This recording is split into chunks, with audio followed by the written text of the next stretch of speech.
Hello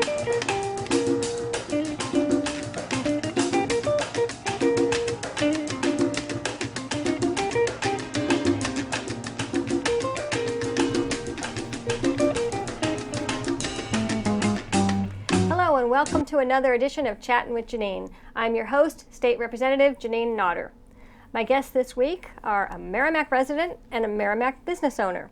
We'll start with Louis Figueroa, who I've known you for years from Boy Scout and seeing you running up and down Continental Boulevard. And I know you're a diver and you work with Dave Coyle, who owns, what's the name of your shop? Aquatic Specialties. Oh, it says it right there on your shirts. And as luck would have it, we're wearing red, white, and blue without a memo. Nice, nice. So the topic today is scuba diving and all that stuff that goes with it. Can you start by defining scuba? I know it stands for something. We were trying to guess, Justin in the control room and I. Justin says the UBA could be underwater breathing apparatus. Yeah. And what's the SU? Yep. SC. Self-contained underwater breathing apparatus. Self-contained underwater breathing apparatus. I knew that, and I'd forgotten. I don't know anything about scuba diving. Nothing. Sure. How do you start? The way you would start is that if you are comfortable in the water, or I have some people that are not comfortable in the water, it's a great way to be able to get over your fears of being in the water. Is to be able to actually go under the water. Sometimes when we're on the surface of the water, it can be a little scary because you're afraid of what is under. When you actually go underwater and you see what's underneath there, it's less scary. Mm-hmm. So, yeah. Well, how long have you been diving? Almost over 30 years. I grew up in Southern California, and as a kid in high school, living on the ocean, I got hooked. You know, it was just as a kid watching Sea Hunt episodes and so on. So, and then I moved out here and just got exposed to the area of New England diving and started diving. And then we had kids. I took a little hiatus. And then my wife made the comment, you used to like diving a lot. Why don't you, get back into it? And since then, I took it to heart and just started getting back into it. You were featured on WMUR. They did a segment on. That's right. Sean McDonald, who's also an avid diver, I had reached out to him on a couple topics of possible interest. One was around the diving here in New England, specifically in the coast of New Hampshire. Looking at some of the things some of the animals that are indicative to the area. So he did an area. A show just on nudibranchs of Pierce Island, which they're kind of like sea slugs, nudibranchs. Okay, I thought that was like, what did you say?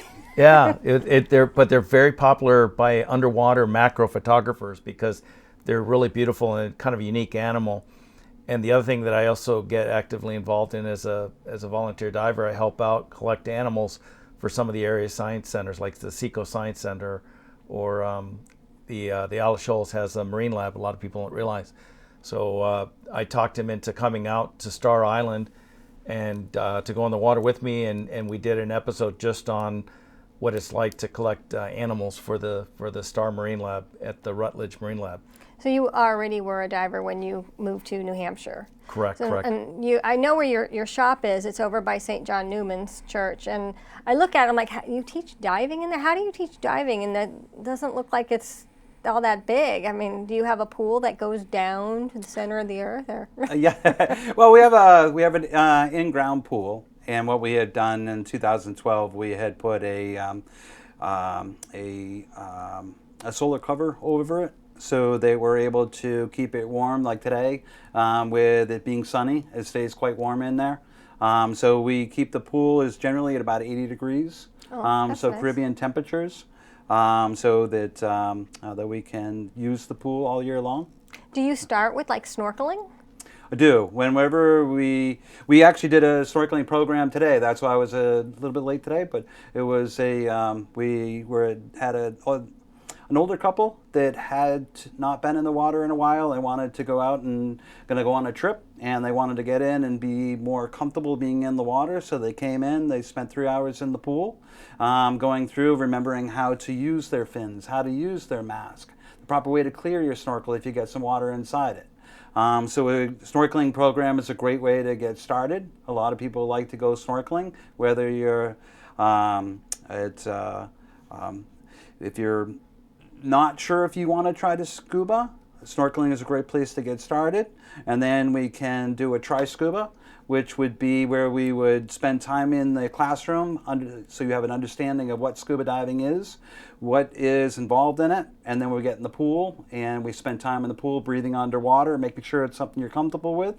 If you're comfortable with it from there, then what we can do is we can do a scuba certification for an open water diver. If you wanted to see more of what the Open Water Diver program, I have that information available on my website. Okay, so people can go to the website. Okay, and now let's talk about the gear. You mentioned flippers and the snorkeling. So you've got the wetsuit and the tank and all that. If we're diving up here, where do you get these items? If we're diving up here, we're going to wear a wetsuit.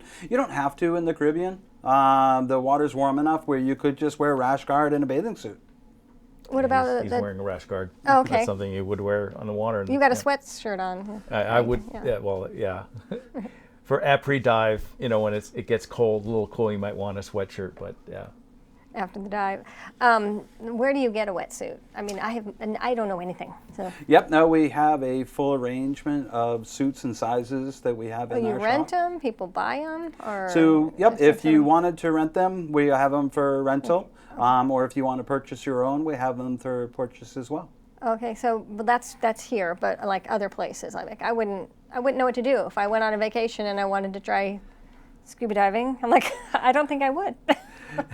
I do prefer to have my own suit than to use somebody else's. Yeah, and don't they get smelly? And I have a jacket that I've been running in the National Legislators, NCSL, National State Legislators, National Conference of State Legislators, or whatever. I'm co-chair or something, and they sent me a jacket. I've been wearing it, and this feels like kind of like a wetsuit. Yeah. Keeps me warm. Sure. Yeah. Sure. I haven't tried going in the water with it. Yep. No, the wetsuits are really designed to be able to work in the water. So every time we get in the water is taking our heat, and we're just trying to retain that heat as long as possible. And that's what the wetsuit's doing for you. All right. So how deep can you go safely? I mean, before it starts to hurt your nose. So for pressure to increase in the first couple of feet, you can start to feel pressure. So people that have snorkeled before, you would, as soon as you start to go underneath the water, that pressure is going to be increasing. What we do is we teach you how to equalize so that you're able to release that pressure. How do you do that? Like with the oxygen? No, it's something that you have an external pressure that's pushing in at your ears and goes into our sinuses. And so you have that external pressure, you have that internal pressure. What we're going to do is we're going to introduce air into that airspace so that we're able to have that equal. And that's why we call it equalizing, because we're equalizing that airspace from the outside pressure and the inside pressure. Interesting. All right. But once you master that, then there is a limit for recreational divers to not go beyond a certain depth. But most of the divers that are diving on vacation and stuff, they're not really diving deep. There's no need to go. It gets darker, or most of the light and all the cool stuff is closer to the surface. So, is it humanly possible to dive down to see the Titanic? Not to the Titanic yet. They're using rovers right now. Temperature and depths is a concern, but we do have the Andrea Doria. That is 240 feet that you can dive to, which is something more local. Mm-hmm. Wow. Have you been there? No.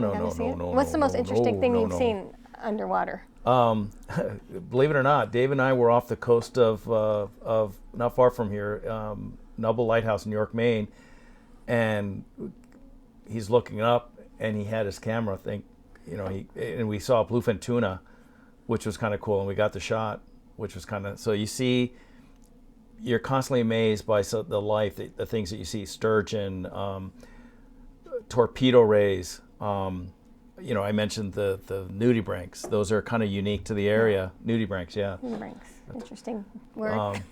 But yeah, no, there was some friends of ours were recently diving, not far this October, and they came across a right whale. Oh, the right whales. Those are the ones that are in trouble by the offshore wind. Yeah, So that's really hurting their habitat. yeah. That was rare. That's a once in a lifetime. It's not. You want to, if you're going to get certified to scuba dive, you're going to see whales. Not. It's very rare, but it does happen, and that was special for those two that were out that day. So I met you both up in Concord. You were there to testify on a bill, the lobster bill that comes back every year.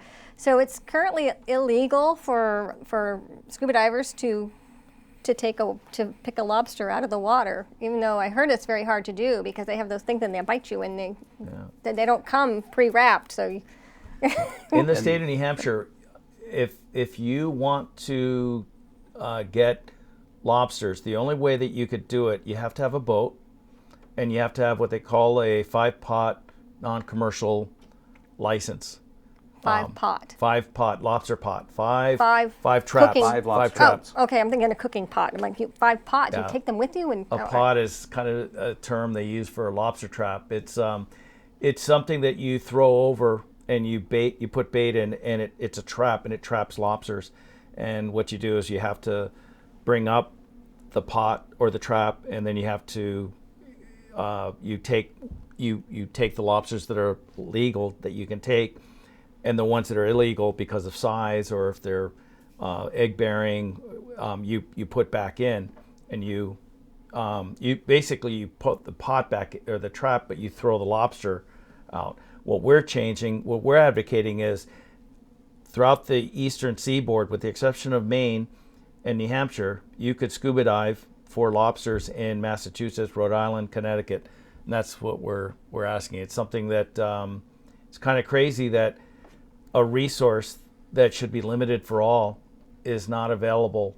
It's only available to those commercial lobstermen that have licenses. To my understanding, the opposition just doesn't want anybody to touch their stuff. Don't touch my traps. So, yeah, and that's another concern of mine. That's kind of how I got involved in it, is that I wanted to get involved in being able to remove these traps that are no longer going to be able to be we were talking about that. It's a big deal. There's like they call them ghost traps. They're just traps that are on the bottom of the water under the ocean. And they're still collecting fish and animals. And they're stuck in there, and you can't get them out. They could be full of eggs, and then another one comes along, food, and they also get caught in the trap. It's just a never-ending cycle. So it's why I don't understand why no one's allowed to pick them up.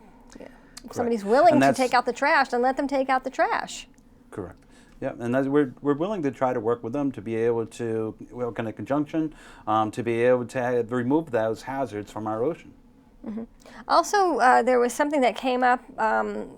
You mentioned throwing a lobster back. Then they're at the they're at their risk of getting in that period. What we're advocating, what we're saying is that taking of lobster via scuba diving through recreational diving is much more sustainable, better on the resource than the current method, because I mentioned now I can have 5 traps. Well, if I'm on a boat, I'm hauling those traps and I'm pulling, and those traps are dragging along the bottom, disturbing the bottom, and especially during certain periods when the lobsters are in molt or laying egg bearing. It's larval.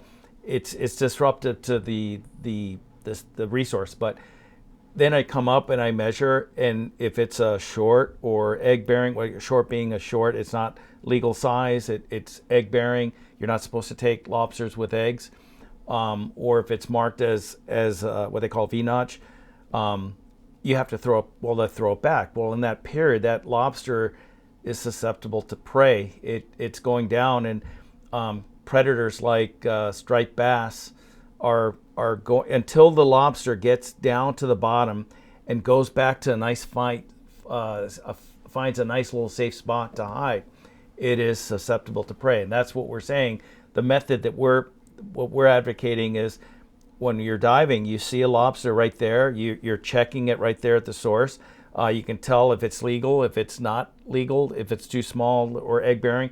I just leave it right there where in its home. I'm not bringing it up. I'm not, and I'm not, taking it away from its habitat. So that's kind of what we're advocating. It's a much more, the other advantage is that you don't have with a 5-trap license, my gear can get abandoned because a boat could run over my line accidentally or inadvertently And break the rope.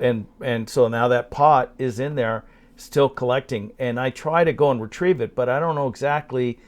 I have an idea where it is, but it's just not something very simple for me to go and find it and retrieve it. So, and then comes a storm, that pot gets rolls, it gets caught with other pots, and it creates these big huge pot mangles. It could be 10, 15 feet of 5 to 10 pots. A lot of these pots are tied together with line, so a lot of people don't realize that they're not individual pots that I'm laying. It's a trawl of line of pots. So with every storm, there's the risk of those pots getting tangled and mangled up in big balls, and that's a problem for the environment, and it's those pots are still collecting fish. The fish are still, or lobsters are going in there, but they're not able to get out. Check in, but they can't check out. They can't check out. Yes. Oh, wow. I know you had sent me pictures, but I don't know what happened. They got lost in cyberspace, but I did get the email that said, here are some more pictures. So with more, but all right, here's some. Where are you guys here? So we had just gotten back. This was a picture from the Bahamas. We just went for a trip to the Bahamas, and we stayed on the Aquacat for the week. This was us at the last day, kind of saying goodbye. And one of the nice things about the Bahamas is we get to see sharks. This is the hand signal for shark. Okay. Well, I don't know if the camera picked that up. Oh, okay. That's what they're doing in the picture. All right. Is that where your aquatic specialty? This is our pool. I was doing a full face mask class. What we did is they got open water certified here, and then they wanted to be able to communicate so that they could speak to each other. So on the full face mask, they're able to communicate by pushing a button, and we were doing our training before we went to the Bahamas to be able to dive with them. Oh, okay. And it's also warmer, with on the face if it's cold water. That looks like the ocean. Yeah, so this is what we wake up to. Often you have the sunset and you have the sunrise. So whenever we're somewhere warm, most people like to go out and get a nice picture of the sunset or the sunrise. The sunset, one of the things to look for is that green flash. Have you ever heard of the green flash? No. What you do is as the sun is dropping down, it comes to the ocean. And just as it settles over, sometimes there's a green flash that will come out. Oh, that's and cool. A lot of times people are waiting to see if they're going to be able to see that. I've lived a sheltered life. I've never known that. I've seen boats with the name Green Flash, and now I know. Yeah. I learned something new. So it's always something to look forward to, especially on those cold, snowy days, right? Is that little creature you were talking about? That's just one of the fish local to the region. That's a sea It's raven. not a nudibranch. It's a sea raven. But He's cute. It's those are some of the examples of the fish that we collect that might be on display at the Seacoast Science Center for kids that are not familiar with what the fish are like in the waters here in their backyard. On what it this looks like, yeah. particular, it was a night dive, and How do you see? we bring lights with us, right? Like it's very similar to Hand carried or yep. on your body, attached to your body? In the gear that I'm wearing, I have a BC or buoyancy control device, and so I have my flashlight that's kind of tucked in, and so I can use it, and then I can put it away, and on my camera, I've got a light that's on there. So even though it's complete darkness around me, you can see. And taking pictures at night and being at night just makes all those colors really come out. It's pretty phenomenal. That's cool. Is that it on the picture? Okay, there's another one. This was a picture that was from last month. We went out and we did a couple of dives. Jessica has been diving. She got certified last year, and the part of my picture for this is that they're wearing wetsuits. Yes. We generally Tyler is in a dry suit, and the girls are in the wetsuits. What's a dry? What do you mean? So the gentleman all the way to the left, Right. he's wearing a dry suit. That means that he's completely dry. Underneath that suit, he's wearing regular clothes. And the two Does girls. he go in the water? Yep. Oh, okay. That's so interesting. think of like when you're wearing what you wear when you go skiing. You're wearing dry undergarments, but when you get out of when you're done with the dive, you're getting out of the dry suit. You're dry, versus the two women there. They're diving in a wetsuit and they're coming out. They have to change out of those wetsuits. If the water's a little bit colder, you'd prefer to dive dry, but these Well, two. see, I've never heard of a dry suit, so that's something else I learned. I mean, I've seen divers on lots of movies and things, and I know that you sit like this and fall backwards to doing a roll go in the back. water. Yeah, okay. Yeah. But on a Is that nice scary? day with Was that scary the first time? For your first time, it could be a little concerning. Is this New Hampshire? that is Noble Lighthouse. That's York. In fact, the guy with the vest and the oars, that's the Noble Lighthouse keeper.